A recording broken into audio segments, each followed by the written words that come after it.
Palestra do Guia Petor, número 28.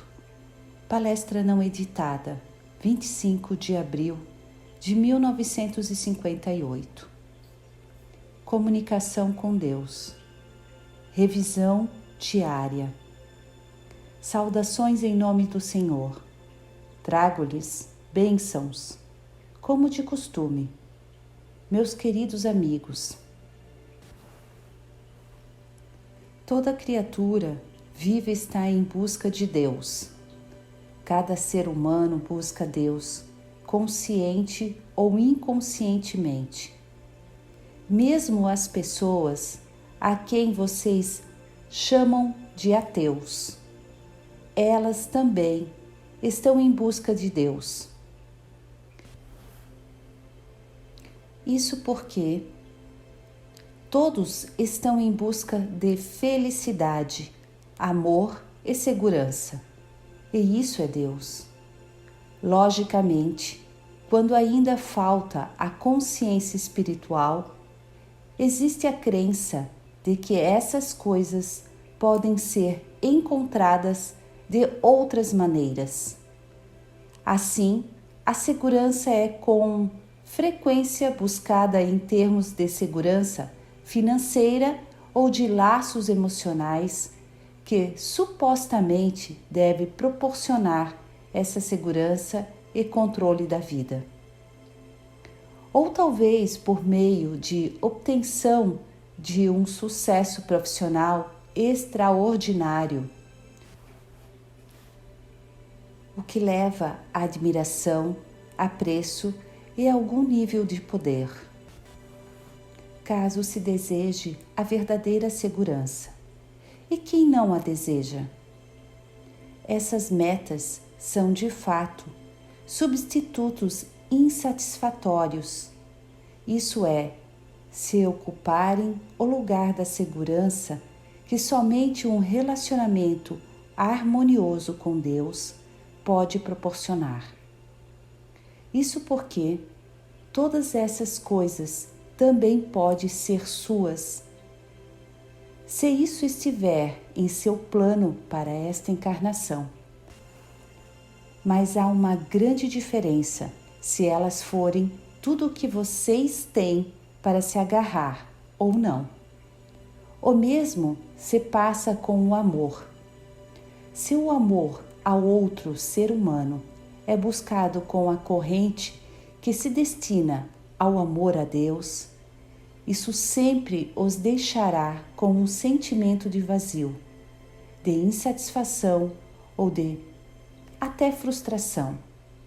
Na verdade, se Deus não for a base de suas vidas e se em vez dessa base vocês buscarem substitutos, isso nunca os satisfará de fato. No entanto, como disse, vocês também podem e devem ter o amor de outros seres humanos e sentir amor por eles. Mas esse amor terá seu devido valor.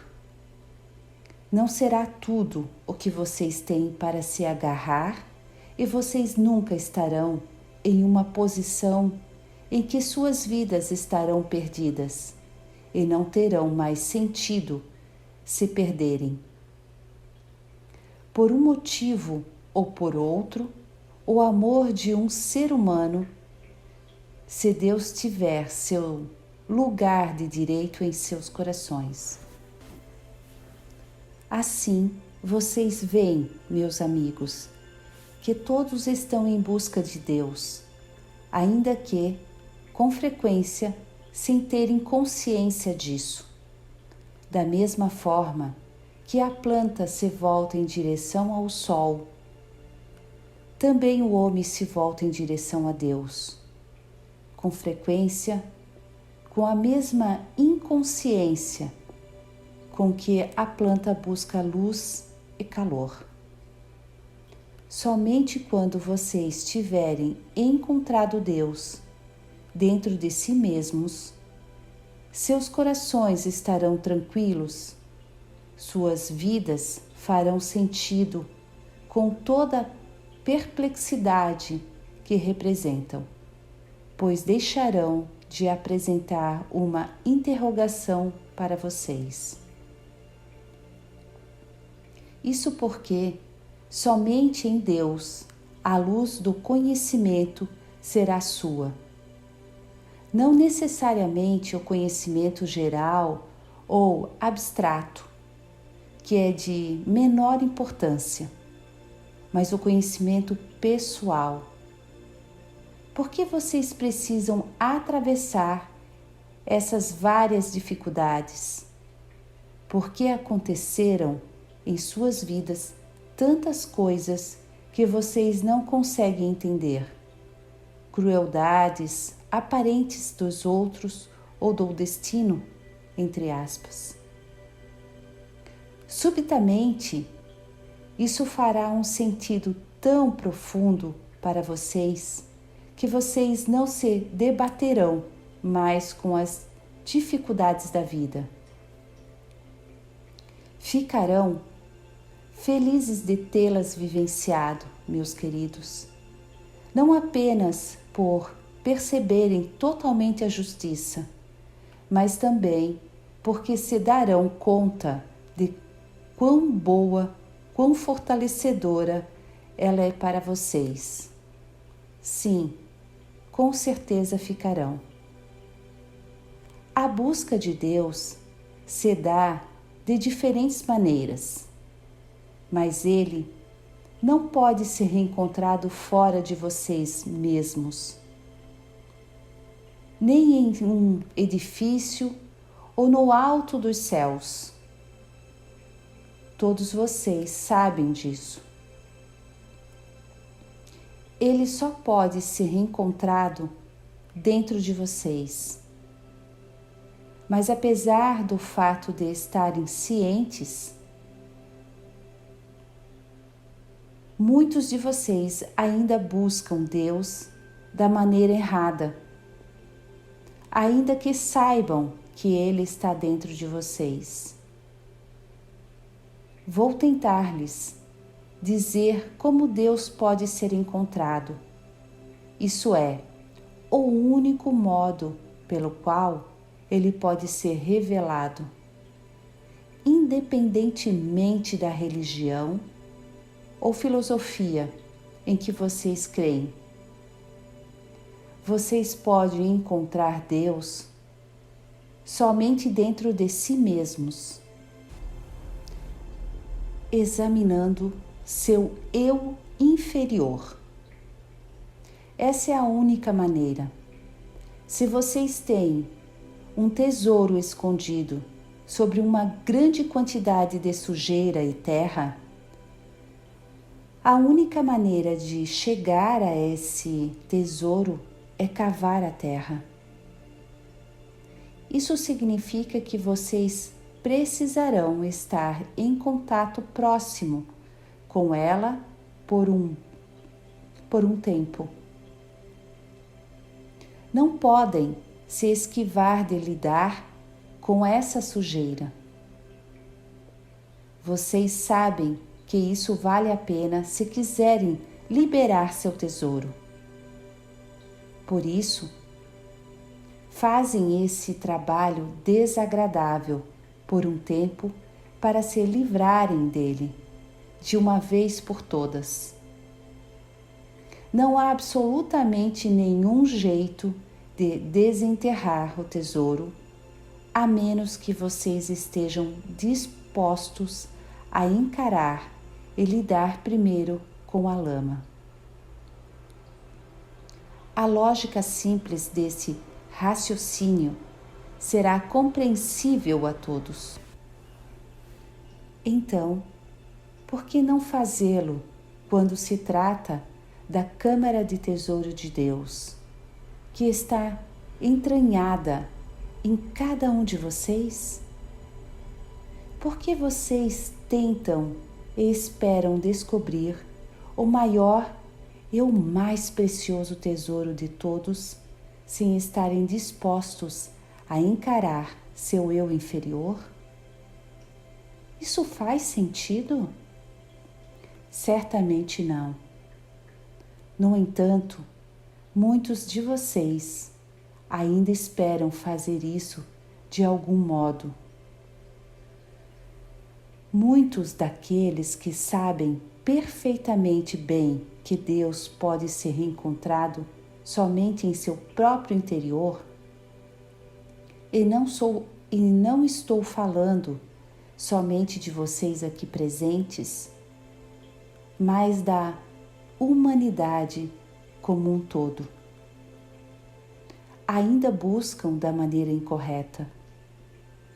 Eles buscam e buscam em algum recanto vago e oculto de sua alma. Encontrar uma centelha, vivenciar Deus, talvez pelo conhecimento adquirido em geral ou por meio de certos exercícios. Mas o que obterão, se esta for a única forma como buscam, será qualquer coisa menos Deus.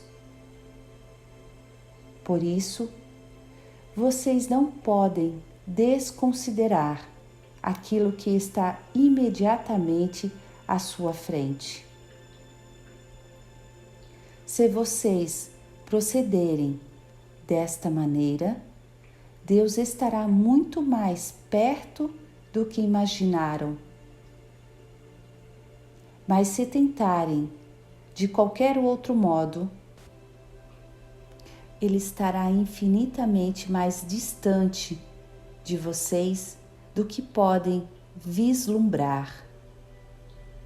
A fim de encontrar Deus, vocês precisam reconhecer suas emoções ocultas e avaliá-las depois de terem visto claramente a luz da lei divina.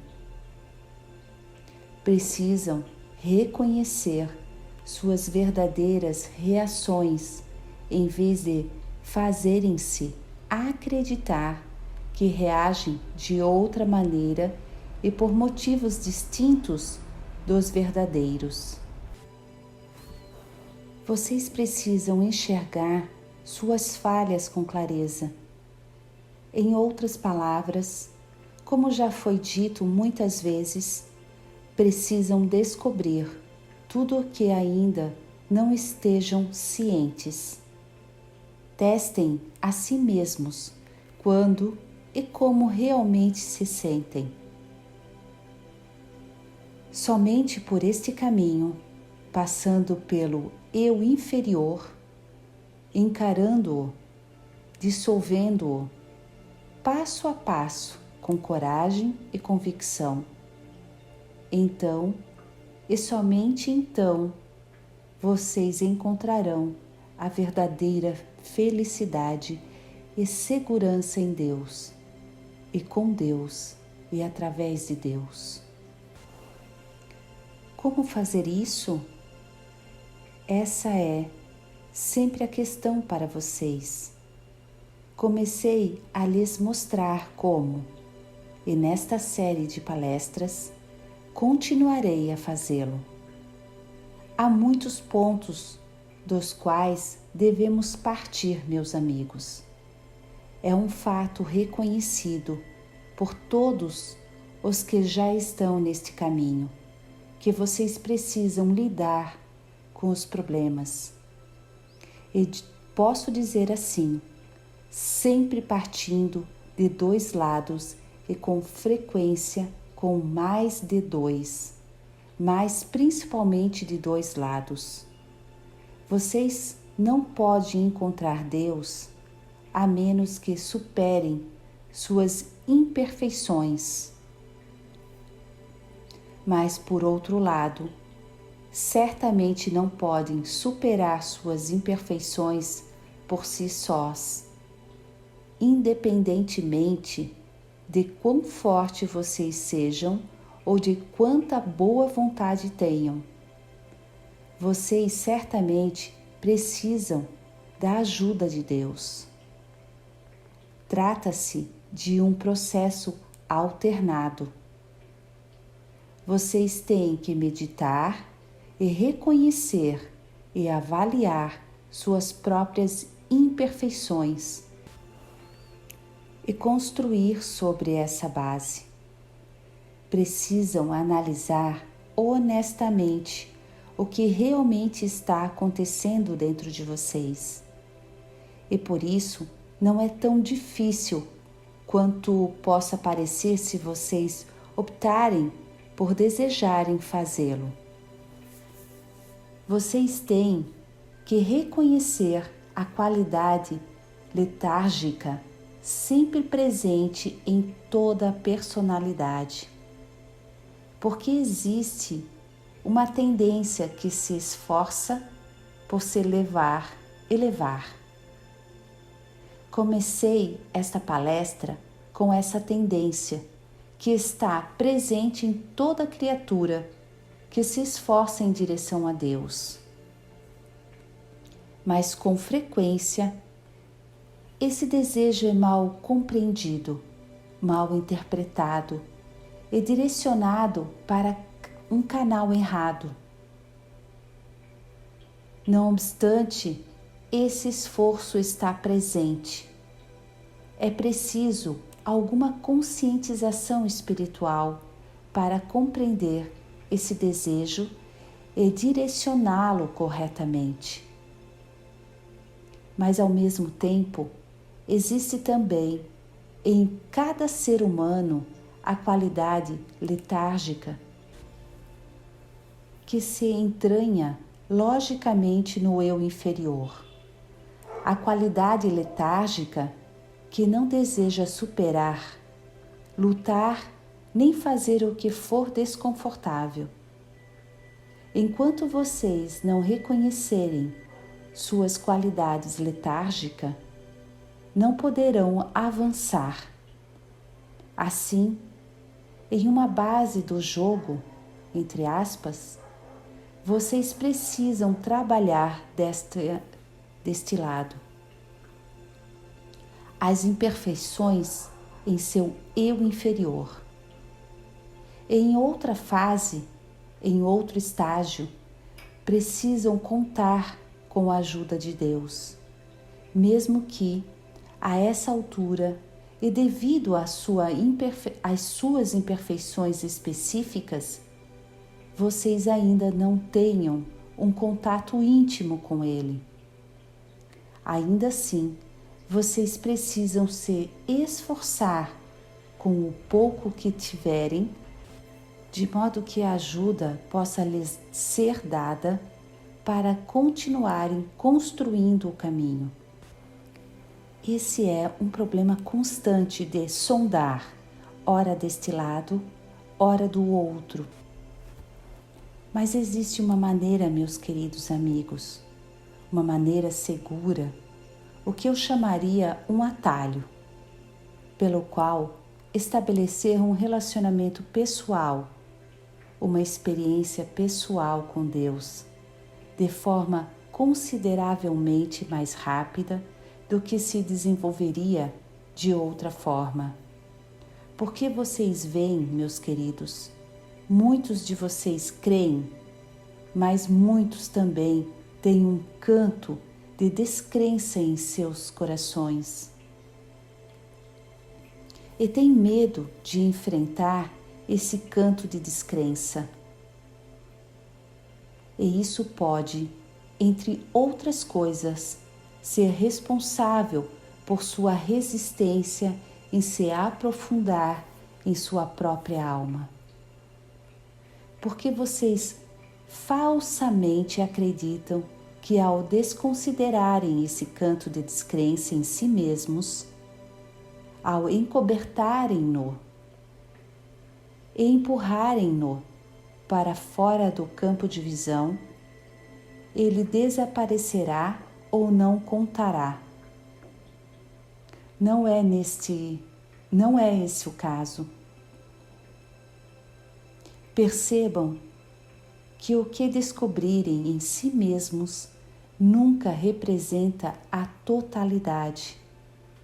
porque vocês se compõem de muitas correntes e, como sabem, de muitas correntes contraditórias.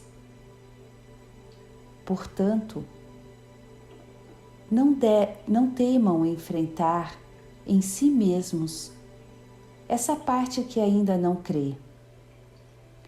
Não subestimem, por causa dela, a outra parte em vocês que crê e que sinceramente deseja fortalecer essa crença. Não a encubram, pois não conseguirão nada se o fizerem e tentarem se convencer de que ela não existe. Não digo que esse constitua o único fator que vocês temem enfrentar em si mesmos, mas seja o que for, isso ou algo diferente, o princípio é sempre o mesmo. Vocês não podem conquistar aquilo que temem enfrentar. Posso lhes prometer que não terá nem metade de seu caráter assustador quando vocês o fizerem.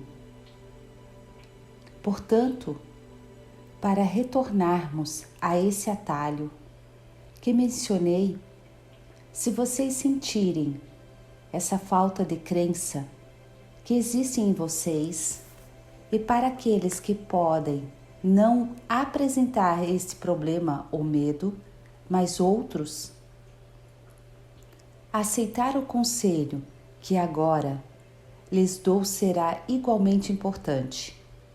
Existe um meio maravilhoso, certeiro e rápido de vivenciar Deus e sua realidade, bem como a realidade do mundo espiritual de Deus ao seu redor, tão fortemente que qualquer dúvida se dissipará como neve ao sol. Trata-se do seguinte: sacrifício, meus amigos. Se vocês forem capazes de sacrificar algo a Deus, terão essa experiência. E o que ganharão com isso? O conhecimento, a certeza, a realidade. Será infinitamente mais maravilhoso do que aquilo do que abriram mão ao fazerem o sacrifício. Compreendo que vocês não sabem como proceder com relação a isso, nem o que devem sacrificar. Por isso, vou ajudá-los e mostrar-lhes como. Nada melodramático é exigido de vocês.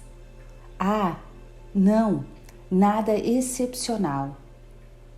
Na verdade, gostaria de enfatizar: quanto menos outras pessoas souberem sobre isso quando vocês o fizerem ou pretenderem fazê-lo, melhor. Somente você e Deus precisam saber. E talvez seu mestre espiritual, se você precisa de ajuda.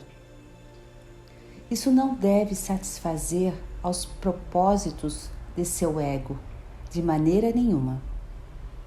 Portanto, não deve ser algo notável ou espetacular.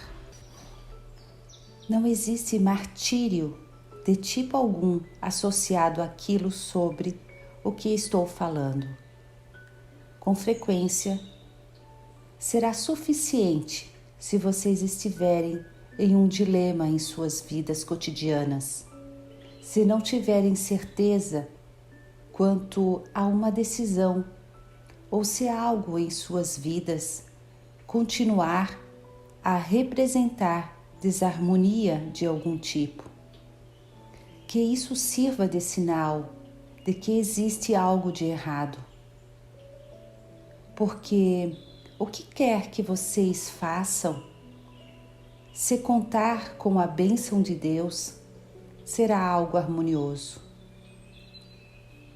Não causará fricção constante para vocês mesmos ou para outras pessoas. Ou se talvez estiverem muito fortemente apegados, convencidos de uma ideia ou de algo que desejam, algo de que não desejam abrir mão, isso também pode servir ao propósito em questão. Tomem isso, o que quer que seja, seu problema, sua decisão, seu apego, e apresentem-no a Deus. Abram-se completamente e pensem primeiro: o que desejo realmente? Isso porque, com frequência, os problemas surgem porque vocês não têm clareza em suas mentes quanto ao que realmente desejam. Assim que tiverem respondido a essa pergunta para si mesmos e perceberem claramente o que desejam, que a decisão tome um rumo determinado ou que não desejam abrir mão desse apego, ou do que quer que seja, quando tiverem estabelecido claramente o que desejam, suas preferências e o motivo delas, então, façam-se a próxima pergunta. Talvez não seria essa a vontade de Deus? Agora, a resposta pode ser a seguinte: esse recanto oculto que discutimos previamente, onde vocês têm dúvidas, pode surgir e enviar reações, sentimentos, impressões a seu consciente, que será extremamente importante que vocês interpretem em palavras bem definidas. E elas podem se resumir no seguinte: sim, tudo isso está bem, mas talvez não exista um Deus. E se Deus não existir, certamente não vejo motivo para abrir mão daquilo de que gosto ou porque deveria fazer um sacrifício. Se puderem responder a si mesmos desta maneira, meus queridos, esse já será um passo adiante, acreditem ou não. Porque assim, seu problema espiritual mais profundo, todo esse ponto nevrálgico em vocês, começa a tomar uma forma concisa, uma forma com a qual vocês podem lidar inteligentemente. Assim, continuando essa discussão consigo mesmos, vocês podem responder. O lado lógico em vocês dirá: tudo bem, se realmente não existe um Deus, eu não estou arriscando nada, porque então não poderei receber uma resposta dele. Mas antes de deixar que ele tome minhas decisões, perguntarei a Deus se ele é Pai. Um lado de mim crê em ti, outro não. Qual é a verdadeiro? Ajudai-me, ajudai-me. Se vocês definirem essa pergunta primeiro entre si mesmos e Deus, também receberão iluminação, mas somente se também enfrentarem essa questão, sem invadirem-se dela ou evitá-la. E então, até mesmo simultaneamente, vocês podem dizer: e se eu souber que vós sois Deus, estarei pronto a fazer o sacrifício e abrir mão da minha própria vontade. Vocês estão dispostos a se sacrificarem e abrir mão de sua vontade? Estariam prontos a fazer isso? Se vocês não tiverem a iluminação absoluta de que Ele verdadeiramente existe, o Deus vivo, esta que é a maior de todas as realidades, poderão, por mais estranho que pareça, receber esse conhecimento somente se estiverem preparados a se sacrificarem por Ele. Vocês sempre esperam que Ele se manifeste primeiro e então talvez decidam se porão ou não suas vidas em suas mãos. Mas desta forma continuarão a correr em círculos e a questão nunca se definirá para vocês até que estejam dispostos, primeiro e antes de tudo, a colocar sua obstinação de lado em nome da vontade dele. Desta forma, vocês darão conta de 2 problemas de uma só vez: sua certeza quanto à realidade e existência de Deus e o problema com o que se preocupam em sua vida cotidiana, no momento em que não pode ser resolvido de nenhuma outra maneira que não seja a de Deus. Porque é somente assim que não haverá nenhum tipo de desvantagens. Tudo estará certo, do começo ao fim, com respeito a tudo, em cada aspecto. Esse é o caminho de Deus, em oposição ao caminho do homem. Aqui também funciona em ambos os sentidos. Se vocês estiverem completamente reconciliados e prontos em seus pensamentos, em suas intenções, para que a vontade de Deus se manifeste claramente para vocês, estarão prontos para abrir mão de sua obstinação, de seu desejo. E somente se estiverem realmente dispostos a fazê-lo, poderão receber uma resposta. Porque essa disposição a abrirem mão de si mesmos constitui a batida à porta à sua abertura. Apenas isso e nada mais.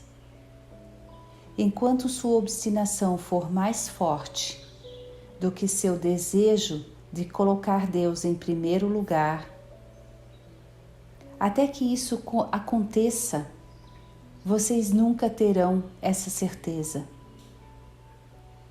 Deus não será uma realidade para vocês independentemente de quanto falem e pensem e rezem e meditem.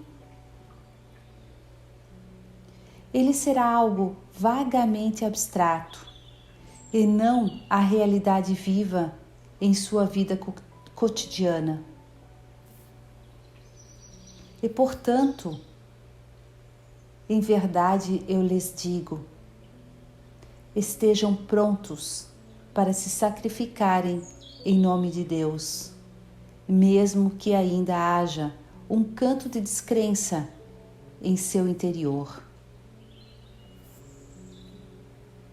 E se estiverem verdadeiramente prontos, verdadeiramente preparados para também aceitarem aquilo de que menos gostam, desde que seja a vontade de Deus, terão atravessado a linha divisória mais importante em seu caminho espiritual, de todo o seu desenvolvimento espiritual, porque até esse ponto tudo não passou de teoria ou preparação para esse grande marco divisório em sua jornada ascendente, para esse grande passo adiante. Esse representa um passo para o desconhecido. Não resistam, meus queridos.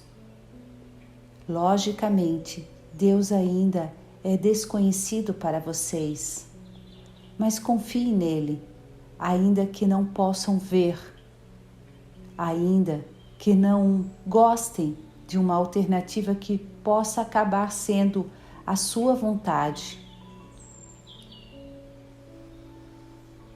Confie nele, pois ele sabe das coisas. É tudo o que peço que vocês façam. Não existem uma única pessoa, aqui ou onde quer que seja, que não possa seguir esse conselho de milhares de pequenas maneiras todos os dias, nas grandes decisões importantes, bem como nas pequenas. Para uma pessoa, pode ser mais fácil começar por uma decisão realmente grande. Seria talvez como entrar em um banho frio. Uma pessoa pode fazer isso mais facilmente em estágios lentos e outra querer acabar logo com isso e pular de uma vez. Depois de entrar, você verá que a água não é tão fria como imaginava. Na verdade, depois de um tempo muito breve, não será mais nem um pouco frio, mas quente e reconfortante. Proporcionará a vocês forças curadoras de todos os seus problemas, em todos os níveis de seu ser. Dará a vocês uma harmonia, segurança e vitória maravilhosas, como nunca viram em suas vidas. Não importa se vocês começarem com os pequenos problemas em suas vidas e então prosseguirem em estágios ou se pularem de vez, desde que o estejam fazendo. Isso porque essa é a etapa em que sua vida espiritual passa da teoria para a prática, da irrealidade para a realidade. E, portanto, depois que vocês estiverem vivendo nessa realidade por terem se sacrificado, Deus será uma realidade para vocês e todas as suas dúvidas deixarão de existir. Muitos de vocês, meus amigos, não têm uma ideia clara de qual é realmente sua imagem ou crença inconsciente com relação a Deus. Façam também essa pergunta a si mesmos. Vocês se surpreenderão com o número de respostas diferentes que poderão surgir. Para uma pessoa, essa imagem oculta, subconsciente ou inconsciente de Deus, que logicamente não é um pensamento ou uma ideia, mas um sentimento, uma emoção, é a vaga impressão de que Deus é algo como um professor de escola muito rigoroso e pedante, com o dedo em riste à sua frente, que não compreende tantos dentre seus problemas humanos. Essa concepção pode vir de outra imagem de um pai humano que vocês tenham tido nesta ou em outra vida. Isso pode influenciar até certo ponto, sua imagem de Deus. Mas isso é perigoso. E vocês também devem encarar esse fato. Existe também muita gente que acredita que muitos problemas não podem ser apresentados a Deus, que Deus não se importa com o que vocês fazem em suas vidas.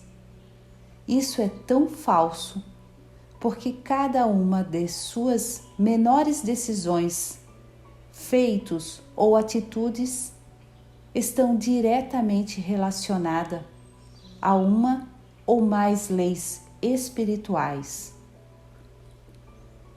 Ou pensa-se que pode ser quase uma blasfêmia levar certos problemas para Deus.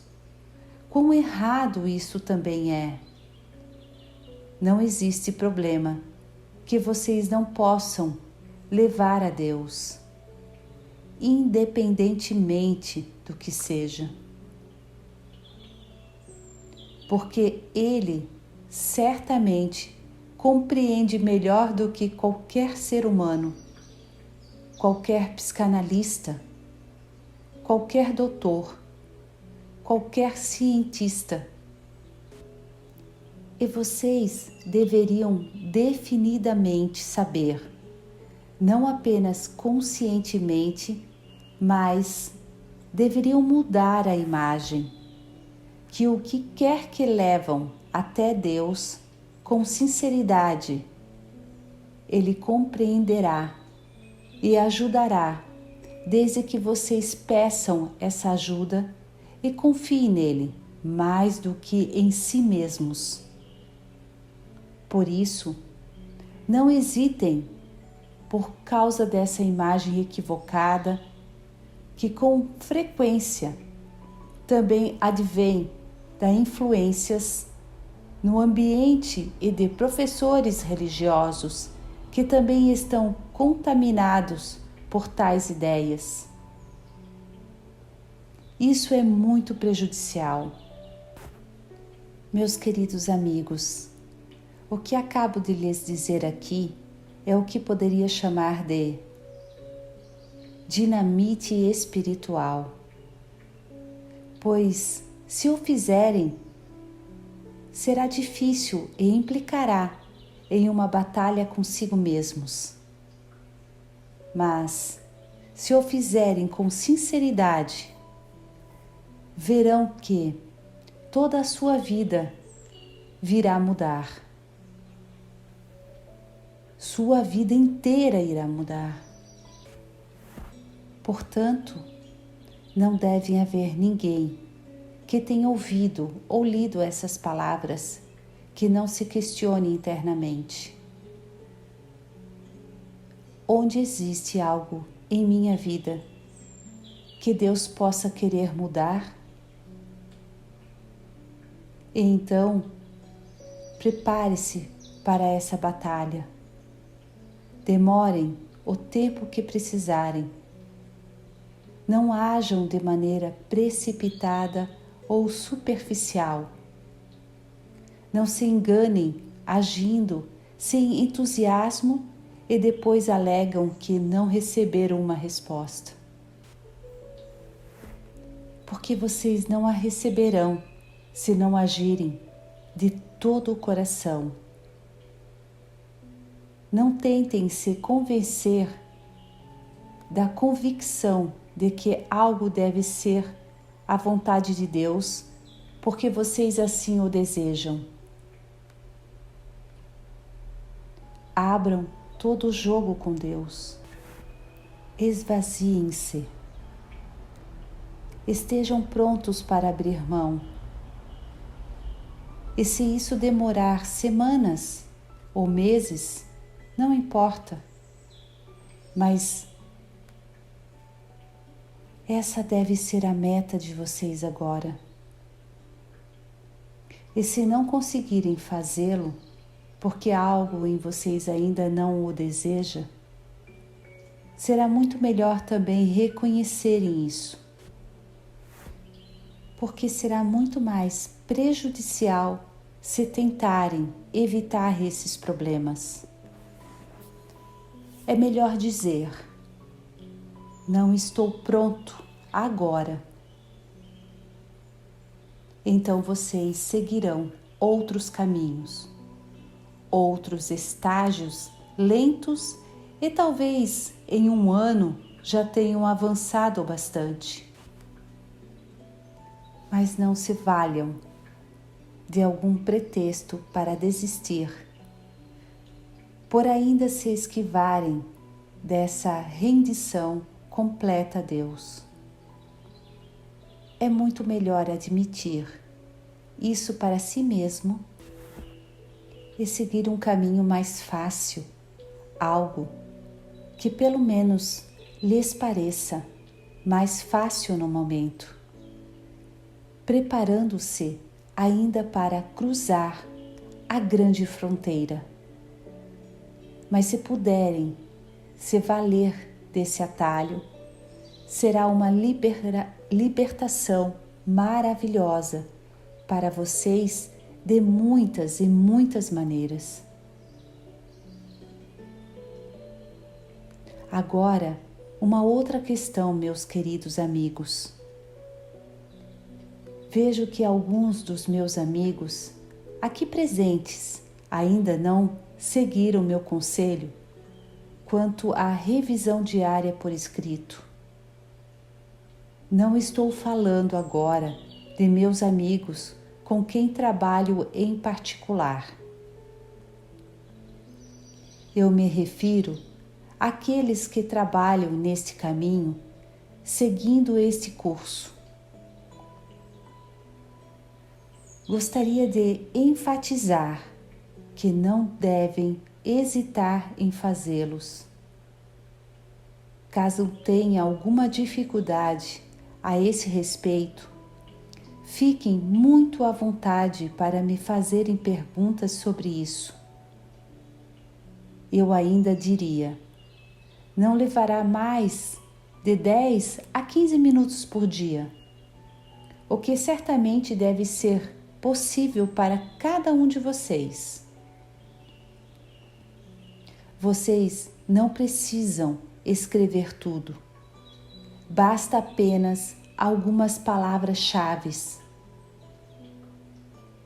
Fazendo isso constantemente, vocês conseguirão tornar o inconsciente consciente, descobrir suas próprias tendências interiores, porque depois de fazê-lo por um tempo, certamente reconhecerão padrões definidos em suas vidas, dos quais não poderão se conscientizar se continuarem como estão. Vocês o reconhecerão por meio de determinados acontecimentos e ocorrências constantes, e da maneira como reagem a tais ocorrências. Isso é tudo o que devem fazer no momento. Não existe nisso nenhum truque de magia que seja difícil de executar. Não é preciso estar extremamente avançado no desenvolvimento para dar conta disso. Qualquer um pode fazê-lo.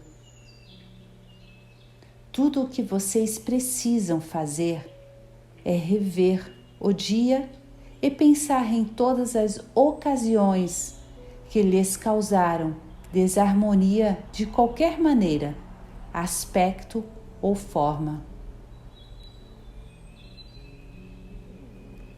Mesmo que no início vocês não consigam entender o motivo, simplesmente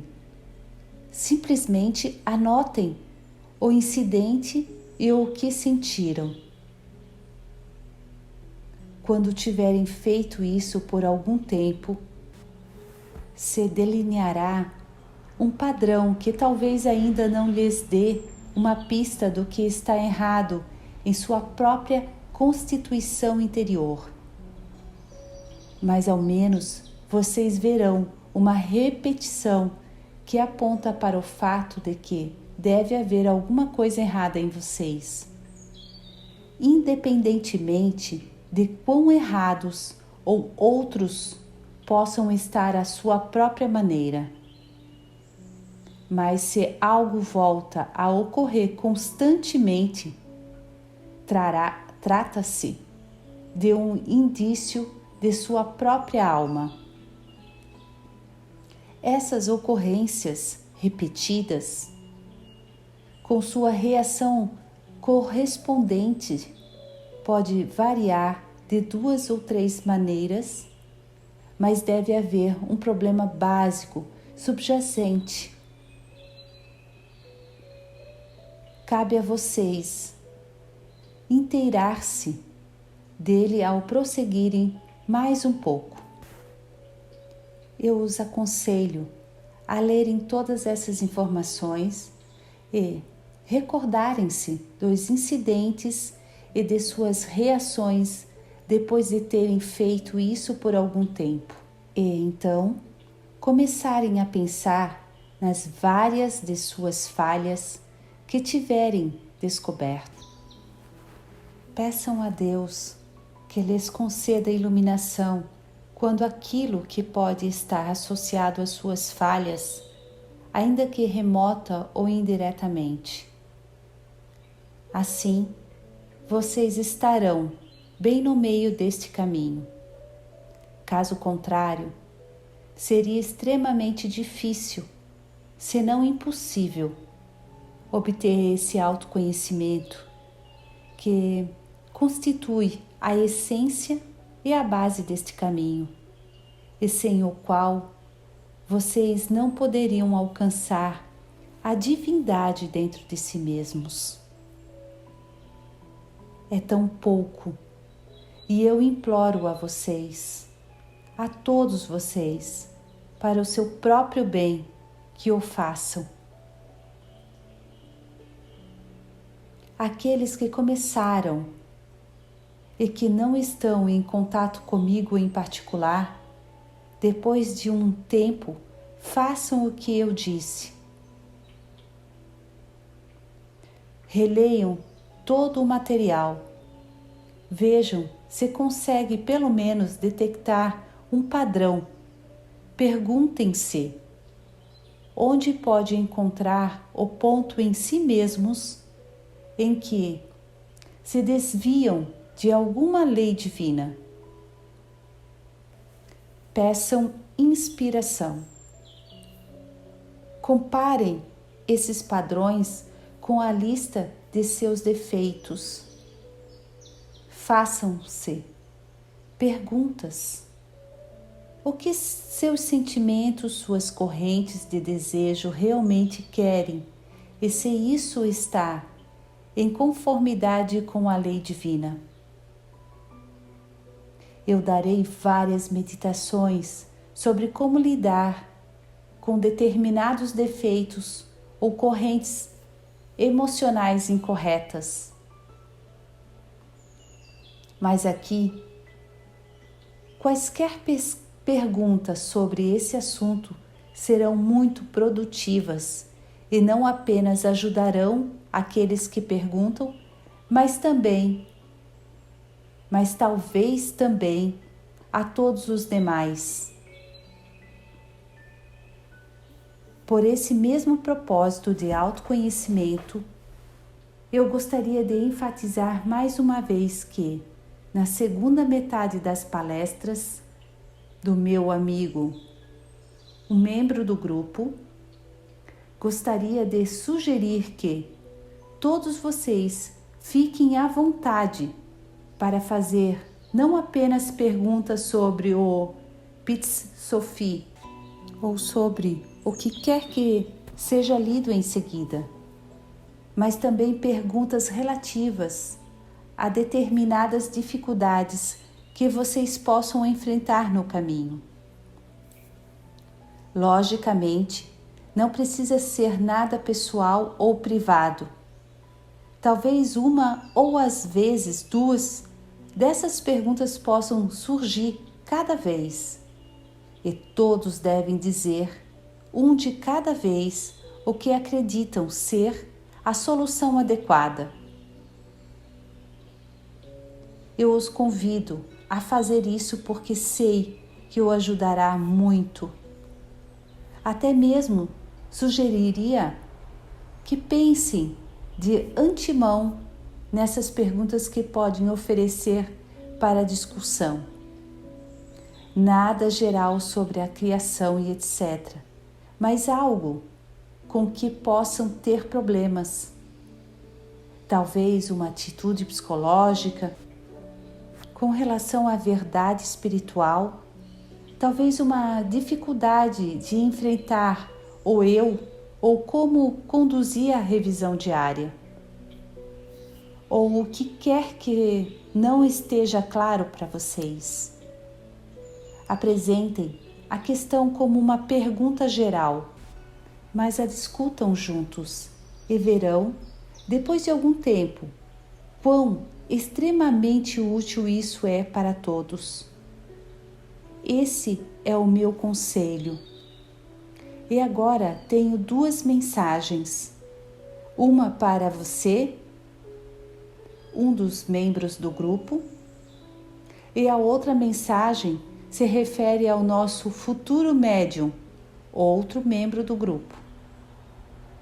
Eu gostaria de dizer a você e a todos que estão trabalhando neste pequeno grupo, deixei claro e enfatizei com frequência que existe perigo em buscar a comunicação sozinho. Mas pode haver exceções. Por exemplo, bem no começo, quando as pessoas se sentam juntas, existem tensões devido ao medo e à curiosidade de todos os envolvidos. E, também, talvez um sentimento de tensão por parte do médium, um sentimento de culpa ou constrangimento de que os outros continuem esperando quando nada acontece, de que isso possa ser aborrecido para eles e etc. Tudo isso pode estar inconscientemente presente e será um obstáculo à transmissão. Por isso, eu lhes digo, meu querido, se talvez nas próximas 2 ou 3 vezes em que estiver sozinho, ou com as pessoas com quem mora, sentir que algo deseja se manifestar, eu lhe concedo permissão, excepcionalmente, e até o aconselho a pegar uma caneta ou lápis e o deixar agir para ver o que vem. Mas somente até o ponto em que a tensão ou obstáculo tenham desaparecido nas sessões regulares. Uma vez que a comunicação tenha se estabelecido em seu círculo, qualquer transmissão, quando estiver sozinho ou fora desse horário regular, programado, precisa ter fim. Após as primeiras 2 ou 3 transmissões que você tiver recebido, traga-as a essa médium, a Eva, e eu lhe darei conselhos adicionais me valendo dela. Quando estiver sozinho, talvez você esteja mais relaxado e não bloqueie as manifestações. Mas eu o advirto quanto às 2 coisas. Não mais que 10 minutos e certamente não siga nenhum conselho que lhe seja dado antes de tê-los discutido com a Eva ou comigo. Independentemente de quão belo possa soar. É preciso que se lembre disso. Nada de conselhos. discuta-os com a médium. E quando eu disser que as transmissões, quando estiver sozinho, precisam ser interrompidas, você deverá se valer de toda a sua autodisciplina para interrompê-las. E agora, meus queridos amigos, estou pronto para as perguntas. Pergunta. Essa pergunta se refere a Lucas 10. Na Bíblia diz: eu via Satanás cair do céu como um relâmpago. De acordo com seus ensinamentos, a queda foi um processo gradual? Resposta. Veja, isso foi afirmado simbolicamente. O mesmo simbolismo é usado quando a Bíblia diz que o mundo foi criado em 7 dias. Isso, logicamente, também é um símbolo. Pergunta. Com relação à oração, ao longo das eras, as pessoas uniram suas mãos em oração. Mas você nos diz para manter nossas mãos separadas. Resposta. Se quiserem unir suas mãos quando de fato rezarem, isso estará bem. Eu disse que, quando vocês estão em um grupo de meditação, por exemplo, ou em uma sessão de transe, ou em qualquer tipo de reunião espiritual em que recebem força espiritual e bênçãos, é na palma das mãos que vocês são mais receptivos a esses raios, enquanto o gesto de oração das mãos unidas indica a postura de humildade, motivo porque foi adotado. Além disso, com frequência é necessário que as pessoas tenham as mãos em uma determinada posição que as ajude a se concentrarem. É verdade que isso é apenas um ato exterior, mas pode, de alguma maneira, ajudar a reunir os pensamentos da mesma forma como vocês unem as mãos, por assim dizer. As mãos não estarem simplesmente de qualquer maneira representam uma reunião de força. Assim, este fator, combinado com o gesto de humildade, ajuda de maneira indireta, não havendo certamente nada contra ele durante a oração propriamente dita. Portanto, não importa a maneira como o façam. A questão é individual. E o único ponto importante é que a oração proceda do fundo dos seus corações e que estejam tão relaxados quanto possíveis. Isso não tem nada a ver com a aceitação dos raios.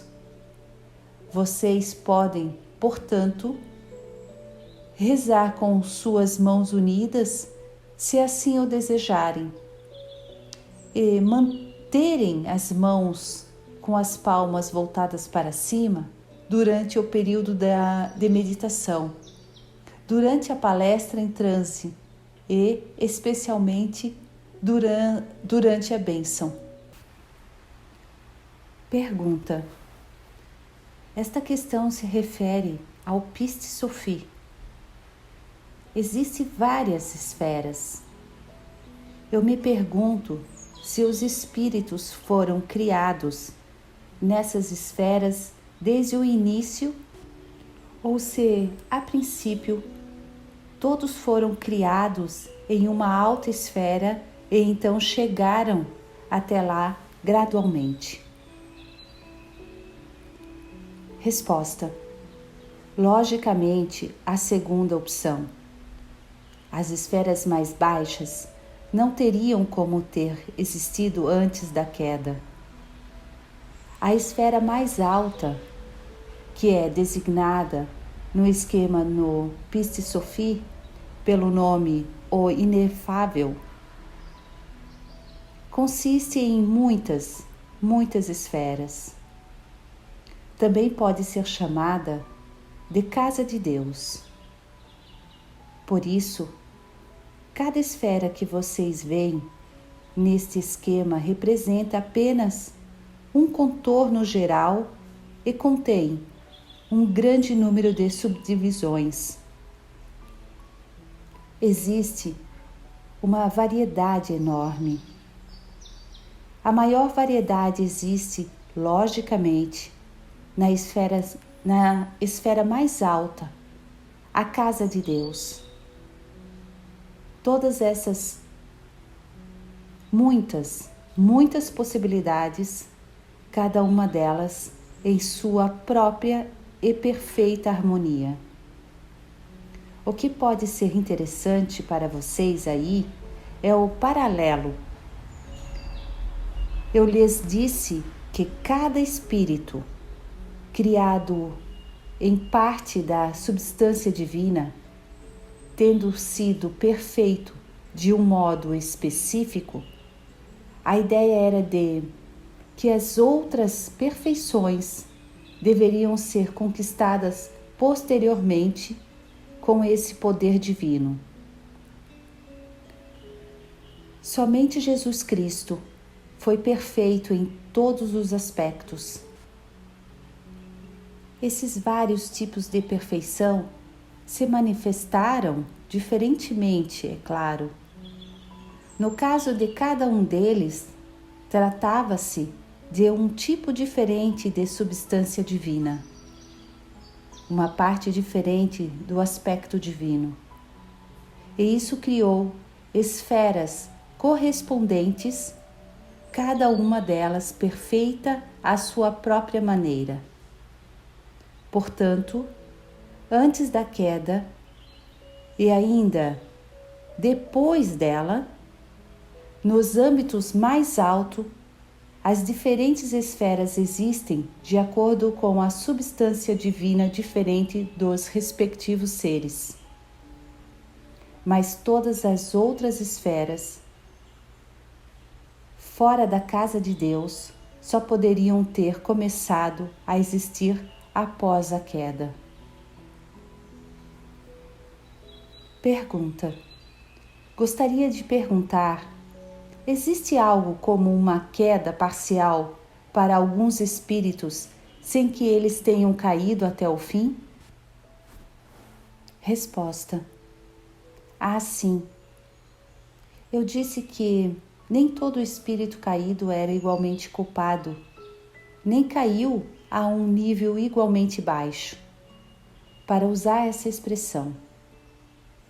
Mas, como parte disso, as esferas intervenientes de que você está falando, entre a casa de Deus e as esferas mais baixas do submundo, também existiriam se de fato todos tivessem caído igualmente baixo. Porque o desenvolvimento começou nesse meio tempo e essas esferas passaram a existir devido à atitude do espírito individual. Assim, para continuar sendo inteiramente lógico, o fato de que essas esferas existem não se deve ao fato de que nem todos os espíritos caíram igualmente baixo, mas existem devido à atitude passageira em transição a caminho de volta a Deus. Essas esferas são a expressão do estado de desenvolvimento que certamente também poderia surgir após um estado de espírito inferior anterior. Ficou claro? Pergunta: posso me concentrar agora nas diferentes perguntas que foram feitas após a última leitura do Piste Sophie? São mencionadas esferas dos 24 invisíveis. Então, as distâncias são descritas. A luz é descrita 10.000 vezes.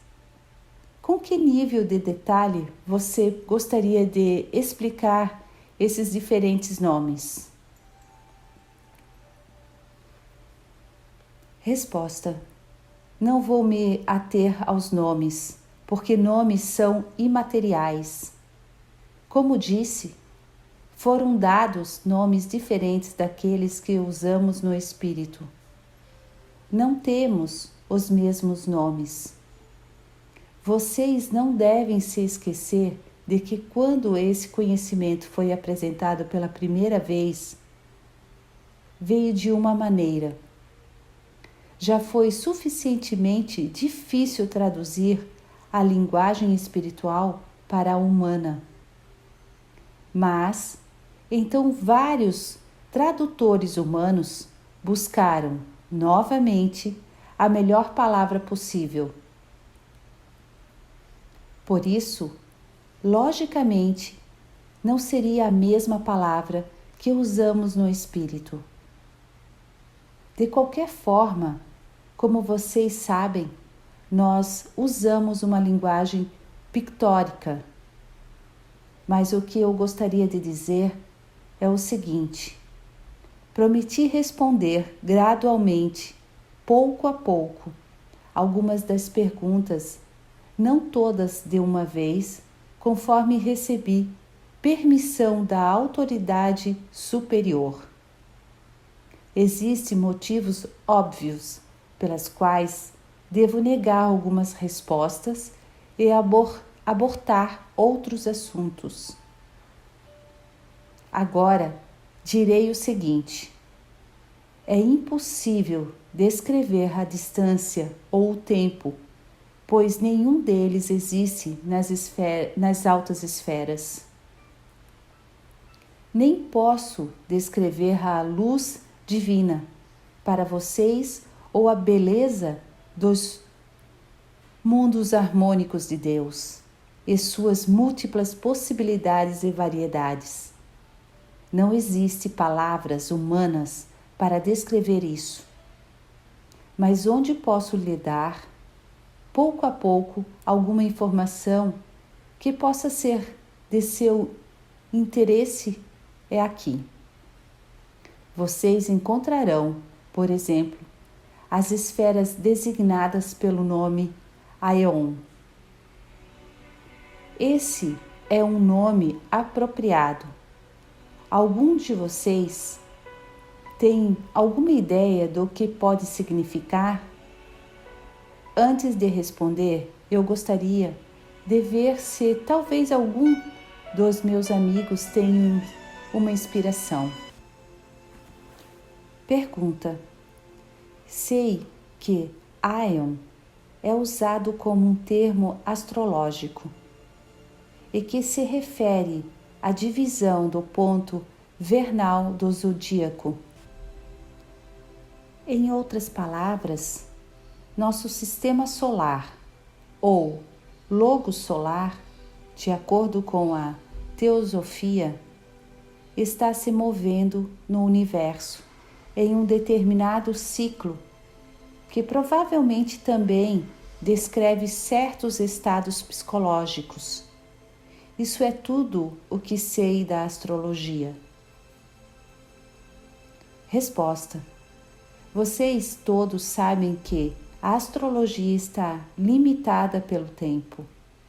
Agora, Aeon é uma medida de tempo, não é? Então, quando o esquema menciona Aeon, essa é a esfera onde o tempo começa a manifestar-se de alguma forma. Aí também há desvios e variações, é claro. Existem graus e, portanto, vocês também têm nomes diferentes designados como Aions. Digamos que níveis diferentes. Desde a esfera mais alta, designada pelo nome Aion, descendo até a esfera terrestre, o elemento do tempo varia. Quanto mais baixa a esfera, mais condensada é o tempo, da mesma forma como a matéria se torna mais e mais condensada. Acima dessa esfera, não existe o tempo na concepção que vocês têm dele. Mas entre essa esfera e a última de baixo, o tempo existe, sendo diferente em cada esfera, em diferente medida, em diferentes proporções. Isso pode ser de seu interesse. A outra informação que estou autorizado a lhes passar esta noite é a seguinte: vocês têm outra esfera designada pelo nome destino. Algum de vocês tem alguma inspiração ou uma ideia do que isso possa significar? Pergunta: é nessa esfera que a lei da causalidade começa a funcionar? Resposta: sim, onde o destino é criado. Como vocês dizem, é uma esfera de purificação. Há muitas esferas de purificação, mas esta é especial. Nessa esfera, o livro da vida está inteiramente aberto. Todas as vidas e as várias influências, todas as condições que as afetam e tudo o que ainda não foi trabalhado. Todo o livro Razão está aberto, e isso determina o destino do indivíduo. Todo ser precisa passar por essa esfera antes de uma nova vida na Terra ter início. Pergunta: então é verdade o que a teosofia diz, que existe, por assim dizer, guarda-livros? Resposta: sim, isso é certamente verdade. Pergunta: que mantém os registros? Resposta: sim. Pergunta: você poderia nos falar um pouco sobre a Câmara de Tesouro de Luz? Resposta: hoje não. Em outra oportunidade. Hoje eu lhes contei tudo sobre o Piste Sophie, que tinha permissão para dizer. Em outra oportunidade posso dar mais informações. Pergunta: a Teosofia faz diferentes afirmações e eu gostaria de saber se algumas delas estão corretas. É verdade que o ser humano, com um desenvolvimento médio, já viveu cerca de 800 vidas? Isso retrocederia, em média, até o homem de Neandertal. Resposta: bem, posso dizer que, em média, sim, mas é muito difícil citar qualquer média, porque vocês veem, meus queridos amigos, há tantas exceções. Existem muitos humanos que ainda estão muito lá para trás, no começo, e também há um grande número de seres que já viveu um número muito maior de encarnações. Mas, se puderem determinar uma média, esse valor estaria aproximadamente correto.